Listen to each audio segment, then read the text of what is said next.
Be part of the peace movement.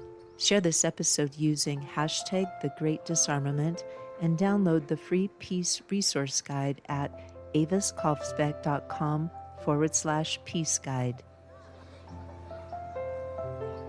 The Great Disfarmament, The Great Disarmament, Part 1, Mapping the Kill.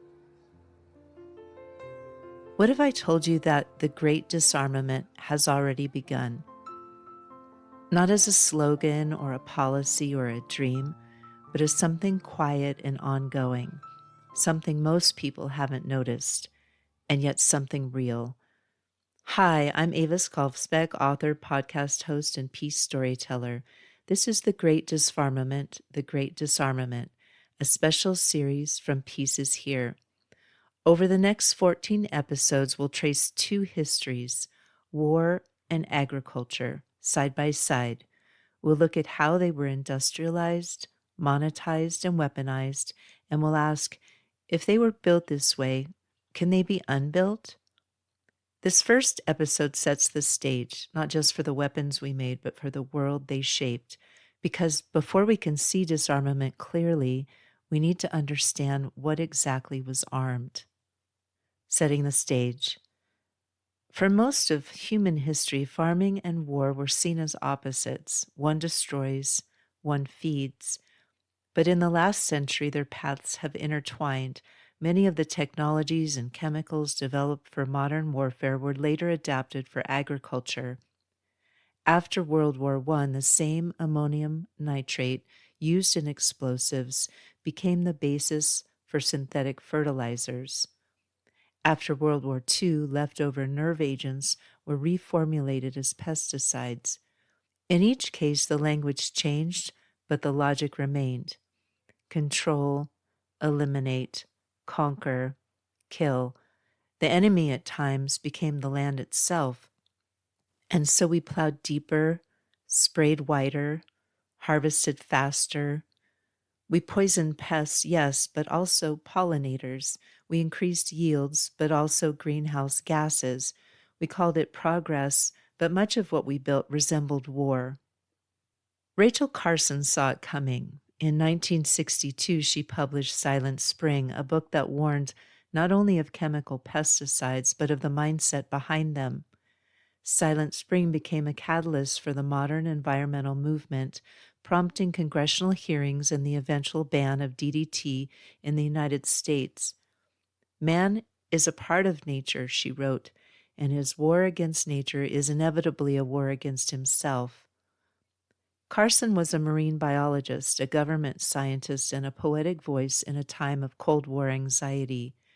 She was also ridiculed by chemical companies, government officials, and even some academics. But her words endured, and more than 60 years later, her insights still resonate. That arming isn't always loud. That disarmament might begin by simply paying attention.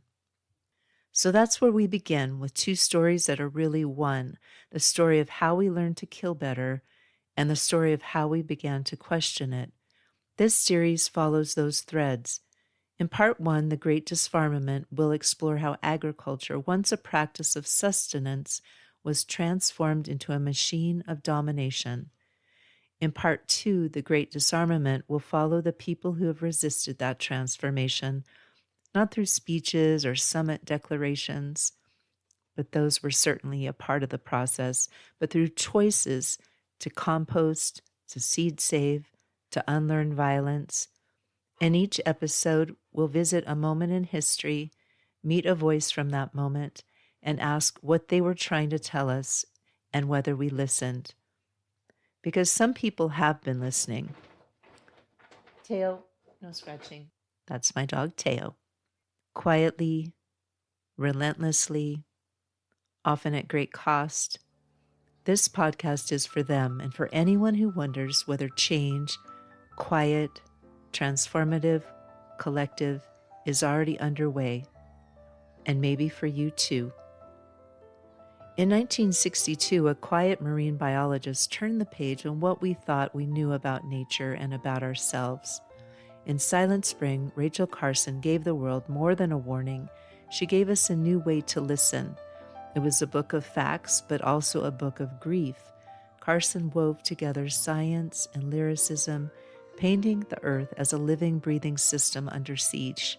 She didn't just criticize pesticides, she revealed the mindset that made them seem necessary, a mindset of conquest, domination, and disconnection.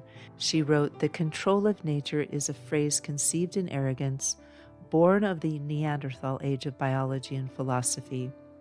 And yet she did not write in despair. She wrote in defense of wonder. She reminded us that to poison the soil is to poison our future, that a silent spring is not just a metaphor, but a prophecy we are still trying to undo. This series holds her voice close. Each week, we'll ask what happens when attention becomes its own form of resistance, and what we might hear if we dare to listen. Because maybe Silent Spring wasn't just a warning. Maybe it was an invitation to see that the Great Disarmament has already begun.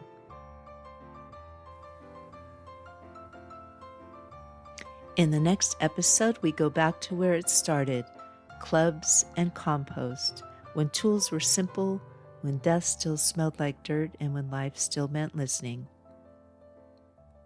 Before you go, be sure to subscribe so you don't miss any of the 14 episodes in the Great Disfarmament, the Great Disarmament series. That wraps up this episode of Peace is Here. Will you please take a moment to subscribe and share it with a friend? Subscribing helps others discover peaceful, independent storytelling, and it means a lot to me. I'm Avis Kalfsbeck, author of the Pedro the Water Dog Saves the Planet series, eco-adventure novellas for readers who care about environmental justice, joy, and saving the world one story at a time. You can learn more at aviskalfsbeck.com. Book 6, Mono Mutante, is now available at all major online retailers, or if you'd like to support my book directly, you can get the ebook at aviskalfsbeck.com/mono-mutante. It's a wild satirical ride through food, farming, and the messiness of recovery. When you subscribe to my list, you'll also be the first to hear about my next book, Bulletproof, which asks, what in the world are we going to do about guns? A link to subscribe is in the show notes. From October 18th to November 8th, 2025, I'm running a live Kickstarter campaign. I'd be so grateful if you'd visit aviskalfsbeck.com/Kickstarter to get notified. I'm creating a companion field journal for Book 1, One More Year, called Peace Stuff Primer, along with a stage play version of the book. I can't wait to share it with you. This episode was human narrated by me with the help of AI, which has promised to let me know if it ever makes something up. So far, no confessions, but if you think I've missed something or if you just want to say hello, I'd love to hear from you. Podcast music is by Javier Peque Rodriguez. You'll find links to his music on Spotify and Bandcamp in the show notes. I'm Avis Kalfsbeck. Thank you again. Until next time, listen for the peace.